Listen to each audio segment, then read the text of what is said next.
वर्षात मोदींचं पंतप्रधान पद जाईल असं जे आहे ते दावा करण्यात आलेला आहे। वर्षभरात मोदी पंतप्रधान पदावरून पाय उतार होतील असा हा दावा आहे। कुणी केलाय? राहुल गांधींनी हा दावा केलाय। काँग्रेसच्या अल्पसंख्याक सल्लागार समितीच्या बैठकीत राहुल गांधी यांनी हे वक्तव्य केलंय।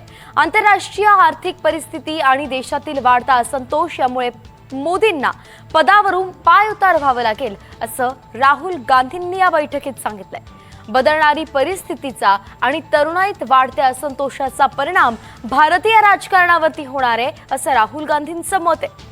आणि बैठकीतच काही नेत्यांनी मुस्लिम ऐवजी अल्पसंख्याक हा शब्द वापरण्याचा आग्रह धरला। दरम्यान राहुल गांधींनी पंतप्रधान मोदींबाबत केलेल्या वक्तव्यावरती मुंबईच्या महापौर रितू तावडे यांनी चांगलाच घणाघात केलाय। काय म्हणाले पाहूया। ते आपण माहिती आहे मुंगेरी लाल की हसीन सपने, तर राहुल गांधींना मुंगेरी लाल की हसीन सपने त्याला कधीही स्वप्न पडू शकतात। राहुल गांधीचं म्हणून आम्ही पप्पू बोलतो ना, त्या पप्पूला मुंगेरी लाल की हसीन सपने त्यांना काही स्वप्न पडतात। स्वप्न बघण्याचा अधिकार प्रत्येकाला आहे। बघत असू दे, आम्ही आमचं काम करतो।